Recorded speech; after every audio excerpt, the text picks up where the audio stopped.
안녕하세요. 고-TV 권덕금 임고은입니다. 신학기 맞이 4탄. 오늘은 금쪽이?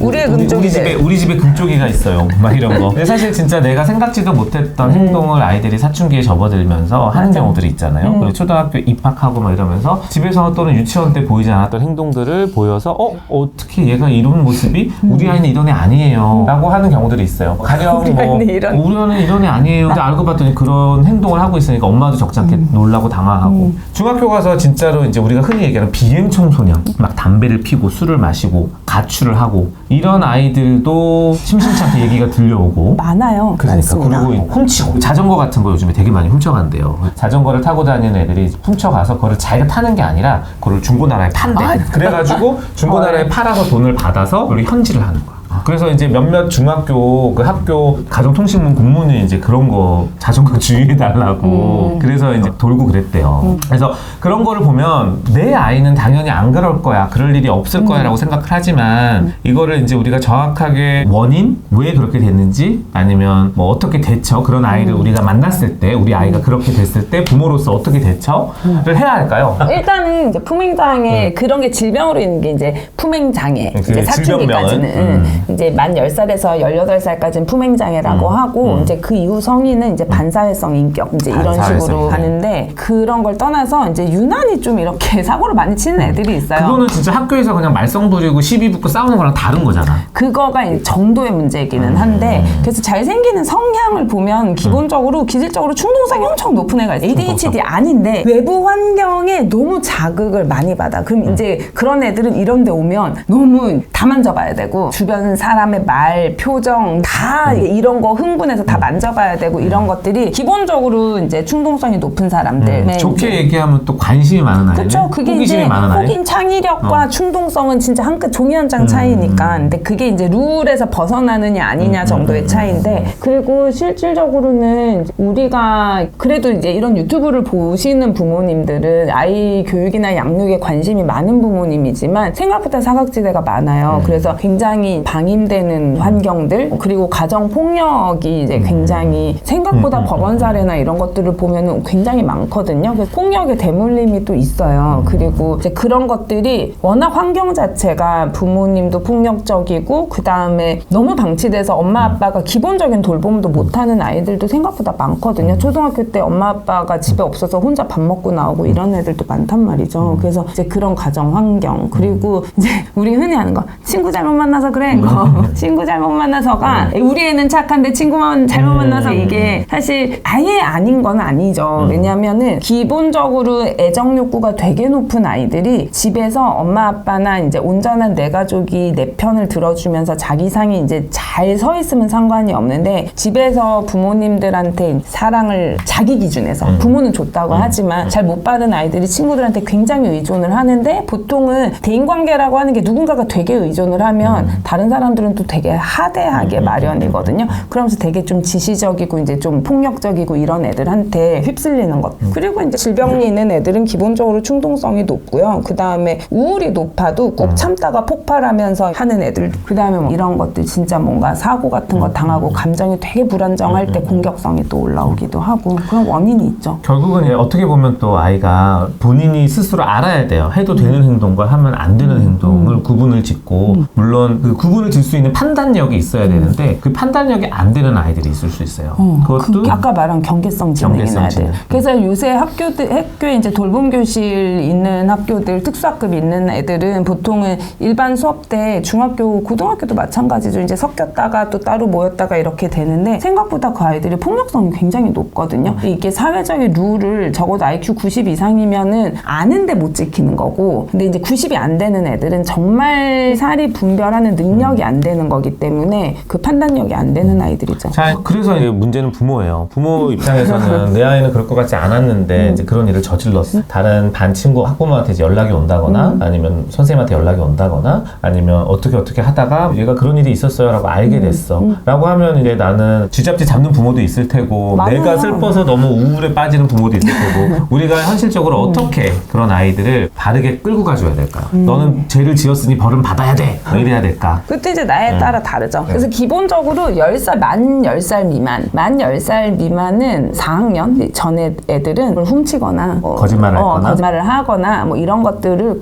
너무 심각하게 생각하실 필요는 없고요. 만 4학년까지는 아까도 품행장애 기준 자체가 만 10살 이후거든요. 그때는 사리분별이 댕기는 나이라고 하는 거니까 그때는 훈육과 부모님이 내 양육 태도도 바꾸고 이런 거를 하는 게 도움이 되지만 그때는 이제 분명히 알려줘야지. 이거는 그쵸. 안 되는 행동이야. 안 되는 행동이야를 제가 항상 2000번 이상 얘기를 해주고 적절한 페널티가 혼을 내는 게 페널티라기보다 그런 바람직한 행동이라는 게 있잖아요. 그러면 바람직한 행동을 했을 때 보상을 주고 그러면은 얘가 또 실수를 한다. 그럼 보상을 안 받는 게 처벌이고 이런 식으로 굉장히 일관성 있게 아이를 훈육을 하는 거를 본인이 하기 힘드시다. 그럼 사설센터나 이제 저희 같은 곳에 와서 부모 코칭을 받으면서 놀이치료도 하고 하면서 좋아질 수 있는 나이는 만 10살. 근데 이제 4학년 이후부터는 사실 일반적인 우리가 이런 품행장애나 이런 사고를 치거나 하는 거는 부모님 혼자서 해결하기 굉장히 어렵거든요.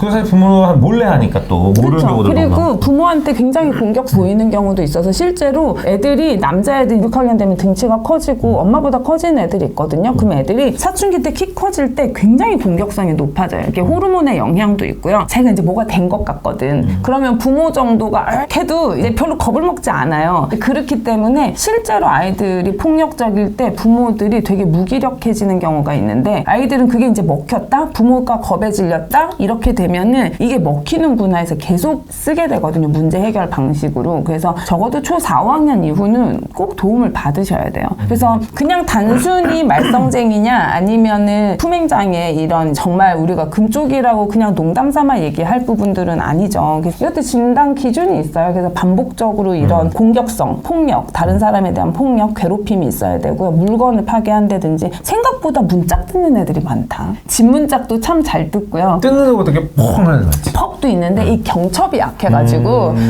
그런 것들 거짓말 그다음에 도둑질 4학년 이후에 그다음에 이제 학교에서의 규칙 무단결석을 한다든지 가출을 한다든지 이런 게 6개월 이상 반복적이다? 그럼 이거는 사실 부모님 혼자서 해결하실 수 있는 부분은 아니거든요. 그거의 기저 원인 얘가 알고 봤더니 ADHD였네 그러면 약을 먹을 수도 있고요. 알고 봤더니 우울이 있네 그럼 우울이 원인일 수도 있고 가족 문제가 있다 그럼 가족 문제를 먼저 해결을 좀 해야 되고요. 이제 이게 너무 폭력적인 가정이다? 그럼 요새는 쉼터 분리할 수 있거든요. 뭐 그런 것들이 됐던 간에 이거는 방법이 필요하죠. 부모님이 혼자서 끙끙거리면서 앓으실 거는 아니고 이거는 꼭 도움을 받으셔야 돼요. 제가 생각하는 제일 가장 뻔한 거지만 예방법이라고 하는 거는 일단 아이랑 엄마, 부모가 친해야 되는 것 같아요. 맞아요. 아이가 부모한테 그래도 털어놓을 수 있어야 되고 나 이런 일이 있고 아니면 또 뭐 이러이러한 뭐 상황이 있어서 뭐 했다라고 털어놓는다거나 그냥 평상시에도 너무 좀 친하면 좋을 것 같아요. 그래야 아이들이 일단 집 자체가 가정이 그냥 진짜 내가 제일 편하게 느낄 수 있는 숨을 곳이 돼야 된다라는 게 일단 기본적인 맞아요. 제 생각이에요. 숨을 곳이라는 게 안전하구나라는 것들. 그러니까 그런 거가 어렸을 때부터 항상 그렇지만은 아이가 혼내고 우리가 뭐라고 하고 하기도 하는데 특히 이제 나가서 상처받고 돌아온 거가 있을 때 평가하지 말고 오롯이 네 편. 이 대주는 게 기본적으로 애들은 내가 좋아하는 사람을 실망시키고 싶진 않거든요. 그러니까 이게 매 순간 얘 편을 들어줄 수가 없어요. 생활을 같이 하는 입장에서도 우리 훈육도 해야 되고 공부도 시켜야 되는데 근데 특히 좀 정서적인 부분 친구들하고 이런 부분이 있을 때 오롯이 엄마는 네 편, 아빠는 네 편. 되게 속상하겠다. 어떻게 그럴 수가 있지? 이런 거를 해줘야 요 정도 말은 우리 집에서 안전하구나가 어느 정도 있어야 나가서 친구한테 목매지 않고 그리고 안전한 구석이 있으면 아이들이 분별력이나 이런 것들이 계속 부모한테 물어보면서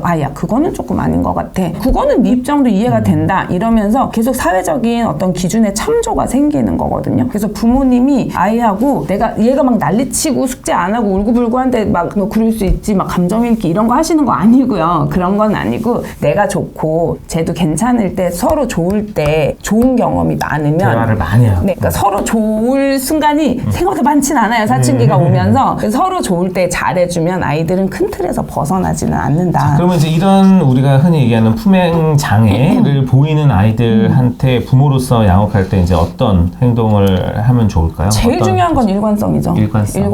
일관성이 부모가 왔다 갔다 하면은 아이들도 사실 아직은 20살이 될 때까지는 자기 행동을 책임을 질 수 있는 나이는 아니거든요. 책임은 부모가 져주는 게 20살까지예요. 그러면은 그 안에서 계속 좌충우돌하면서 내 바운더리가 어딘지를 확인하는데 부모가 같이 흔들려 버리면은 어떤 부분이 같이 죽자 막 이렇게 하시는 분들도 있었다가 어떤 경우에는 우리 애가 뭐요? 또 이렇게 세상이 나빴어 또 이렇게 하시는 너무 과잉보호했다가 왔다 갔다 하시면은 아이들이 제대로 된 사회적인 참조를 가질 수가 없어요. 독립된 성인으로서 부모님이 어렵지만 일관성을 가지려면은 부모님이 힘이 있어야 되고 아이도 아이지만 그럴 땐 부모님이 약을 드시거나 상담을 받는 것도 되게 도움이 돼요. 그런 거를 전문가하고 같이 상의를 해서 대처해서 이게 안전한 바운더리를 같이 왜냐면 우리도 불안정한 사람이니까 해서 부모님이 조금 아이한테는 안전지대가 되려면 부모님이 치료를 좀 받으시는 그리고 혼자 너무 쉬쉬하면서 버티려고 하지 마시고. 네. 그리고 학폭은 사실 어떻게 보면 되게 큰 문제여가지고 간단하게 넘어갈 건 아닌데 학폭은 정직하게 밟고 지나가고요. 절차를 겪고 지나가는 것들도 기본적으로 자기 행동에 대한 책임을 또 경험을 해보는 거니까 그거에 있어서 어떤 페널티로 얘 미래에 혹시라도 오점이 생길까봐 그건 어쩔 수 없는 거고요. 그런 거 잘 밟고 지나간 애들은 또 어른이 돼서 또 훌륭한 책임 있는 어른이 될 수 있거든요. 너무 쉬쉬하고 피하려고만 하시지 마시고 근데 그게 또 죄 질이 있어요. 그냥 애들끼리 우발적으로 하다가 이렇게 된 것들이 있고 지속적으로 교묘하게 이렇게 불링을 한 거는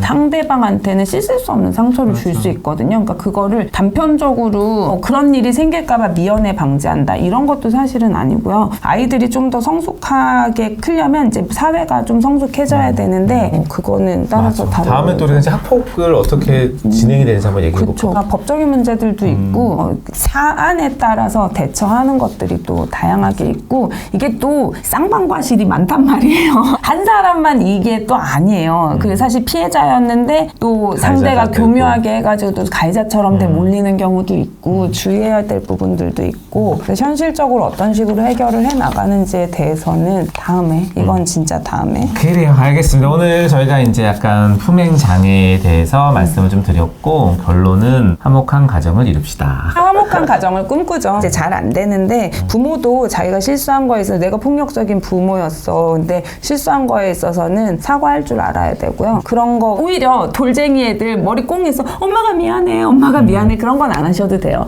안 해도 되는데 아이가 사춘기가 되면 성격이 형성이 되면서 어렸을 때 힘들었던 것들이 불쑥불쑥 나오게 되거든요. 그럴 때 부모님이 진심으로 사과해 주는 것들 그런 것들이 또 아이들한테는 생각보다 용서 잘하거든요. 네가 오죽했으면 이런 마음도 있지만 부모가 진짜 잘못한 부분들도 있단 말이에요. 그런 거에 대해서 부모가 유연하고 일관성 있는 태도를 가지는 노력을 하는 것만으로도 화목한 가정의 70%는 하지 않으셨나 생각합니다. 그래요. 그럼 다음에 또 다른 주제로 찾아뵙도록 하겠습니다. 네, 감사합니다. 안녕히 계세요.